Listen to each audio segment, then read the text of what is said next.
നമസ്കാരം. ലഷ്കർ-ഇ തൊയ്ബ, ജെയ്ഷെ മുഹമ്മദ്, ഹിസ്ബുൾ മുജാഹിദ്ദീൻ എന്നീ പേരുകൾ ഒരു കാലത്ത് നാം പത്രങ്ങളിലൂടെ വായിക്കാറുണ്ടായിരുന്നു. കാശ്മീരിൽ അടക്കം ഓരോ ഭീകരാക്രമണം നടക്കുമ്പോഴും കേൾക്കാറുള്ളത് ഇവരുടെ പേരുകളാണ്. എന്നാൽ കാശ്മീർ ഇന്ന് ശാന്തമാവുകയാണ്. ഭീകരതയെ അമർച്ച ചെയ്ത് ഈ സംസ്ഥാനത്തിലേക്ക് ഇന്ന് സഞ്ചാരികളുടെ കുത്തൊഴുക്കുമാണ്. 100-ലേറെ സിനിമകളാണ് ഇപ്പോൾ കാശ്മീരിൽ ചിത്രീകരിക്കപ്പെടുന്നത്.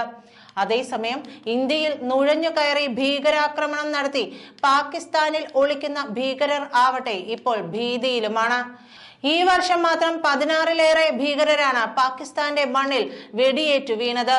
ആദ്യം എല്ലാവരും സംശയിച്ചിരുന്നത് സിന്ധി തീവ്രവാദ സംഘടനയായ സിന്ധുദേശ് ലിബറേഷൻ ആർമിയെ ആയിരുന്നു.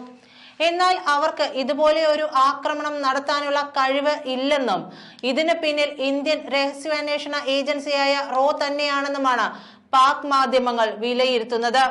ഭീകരരെ ഓരോരുത്തരെയായി തിരഞ്ഞെടുത്ത് കൊല്ലുകയാണ് അജ്ഞാത സംഘം. പാകിസ്ഥാനിൽ ഇത് വലിയ ചർച്ചയുമാണ്. ദി സൺഡേ ഗാർഡിയന്റെ റിപ്പോർട്ട് പ്രകാരം കഴിഞ്ഞ 2 വർഷത്തിനിടെ 18 ഭീകരരെങ്കിലും പാകിസ്ഥാനിൽ കൊല്ലപ്പെട്ടിട്ടുണ്ട്. ഈ വർഷം ഫെബ്രുവരി മുതൽ കൊല്ലപ്പെട്ടത് 16-ലേറെ ഭീകരർ. പാകിസ്ഥാനിലെ കറാച്ചി, സിയാൽകോട്ട്, POKയിലെ നീലം താഴ്വര, ഖൈബർ പഖ്തൂൺഖ്വ, റാവൽകോട്ട്, റാവൽപിണ്ടി, ലാഹോർ എന്നിവിടങ്ങളിൽ സമീപകാലത്ത് അജ്ഞാതരായ തോക്കുധാരികൾ ഇത്തരം കൊലപാതകങ്ങൾ നടത്തിയിട്ടുണ്ട്. എല്ലായിടത്തും മോഡസ് ഓപ്പറാൻഡി ഒന്ന് തന്നെയാണ്. പാകിസ്ഥാനിലെ തീവ്രവാദികൾക്കും ഇന്ത്യ വിരുദ്ധർക്കും ഉറക്കമില്ലാത്ത രാത്രികൾ സമ്മാനിച്ചുകൊണ്ട് അജ്ഞാതന്റെ ആറാട്ട് തുടർന്നുകൊണ്ടിരിക്കുന്നു. ഇപ്പോഴിതാ പാകിസ്ഥാൻ തിരഞ്ഞെടുപ്പിൽ മത്സരിക്കാൻ പദ്ധതിയിട്ടിരുന്ന ജെയ്ഷെ ഭീകരൻ മൗലാന മുഹമ്മദ് അമീനെ അജ്ഞാതർ വെടിവെച്ച് വീഴ്ത്തിയെന്ന റിപ്പോർട്ടും പുറത്തു വരികയാണ്. പാകിസ്ഥാനിലെ ഖൈബർ പഖ്തൂൺഖ്വയിലെ ഭാര ബർക്കം ബഖേൽ പ്രദേശത്താണ് സംഭവം നടന്നത്.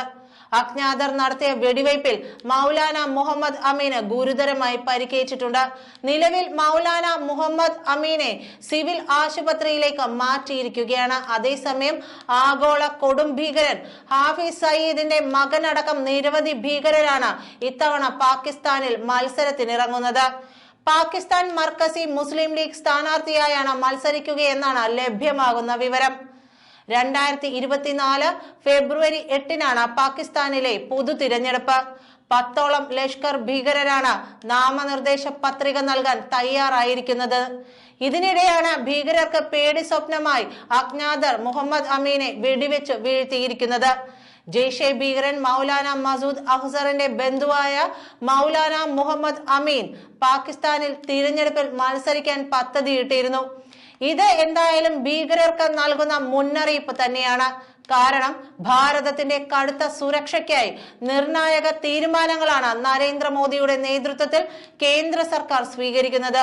ഭാരതത്തെ തകർക്കാൻ ഇറങ്ങിത്തിരിച്ചിരിക്കുന്ന ഭീകര ശക്തികളെ എന്ത് വില കൊടുത്തും വെട്ടിവീഴ്ത്താൻ തന്നെയാണ് കേന്ദ്ര സർക്കാരിന്റെ തീരുമാനം. കാരണം കുറച്ചു ദിവസങ്ങൾക്ക് മുമ്പ് മുംബൈ ഭീകരാക്രമണ കേസിലെ മുഖ്യ സൂത്രധാരന്മാരിൽ ഒരാളായ സാജിദ് മീറിനെ പാകിസ്ഥാൻ ജയിലിൽ വെച്ച് വധിക്കാൻ ശ്രമിച്ചതായി റിപ്പോർട്ട് പുറത്തു വന്നിരുന്നു. ഇയാൾക്ക് അജ്ഞാതനായ ഒരു വ്യക്തി വിഷം നൽകുകയായിരുന്നു. അടുത്തിടെ UN സെക്യൂരിറ്റി കൗൺസിലിൽ സാജിദ് മീറിനെ ആഗോള ഭീകരനായി പ്രഖ്യാപിക്കാൻ നിർദ്ദേശം കൊണ്ടുവന്നെങ്കിലും ചൈന അത് തടഞ്ഞു. കൂടാതെ കൊടും ഭീകരൻ ഹാഫിസ് സയീദിനെ കൈമാറണമെന്ന് കഴിഞ്ഞ ദിവസമാണ് പാകിസ്ഥാനോട് ഭാരതം ആവശ്യപ്പെട്ടത്. മുംബൈ ഭീകരാക്രമണത്തിന്റെ മുഖ്യ സൂത്രധാരനും ഇന്ത്യ മോസ്റ്റ് വാണ്ടഡ് ഭീകര ലിസ്റ്റിൽ ഉൾപ്പെടുത്തിയിട്ടുമുള്ള ഭീകരനുമാണ് ഹാഫിസ് സയീദ്. ഹാഫിസ് സയീദിനെ കൈമാറുന്നതിനുള്ള നിയമ നടപടികൾ ആരംഭിക്കണമെന്ന് ആവശ്യപ്പെട്ട് വിദേശകാര്യ മന്ത്രാലയം പാകിസ്ഥാൻ സർക്കാരിന് ഔപചാരികമായി ആവശ്യം അറിയിക്കുകയായിരുന്നു. അമേരിക്ക തലയ്ക്ക് $10 മില്യൺ വിലയിട്ട ഭീകരനാണ് ഹാഫിസ് സയീദ്. മുംബൈ ആക്രമണത്തിന്റെ വിചാരണ നേരിടാൻ ഹാഫിസ് സയീദിനെ കൈമാറണമെന്നാണ് മുൻപ് ഭാരതം ആവശ്യപ്പെട്ടിരുന്നത്. എന്നാൽ ഭാരതവും പാകിസ്ഥാനും തമ്മിൽ കൈമാറൽ ഉടമ്പടി ഇല്ലാത്തതാണ് ഇത് സങ്കീർണമാക്കുന്നത്.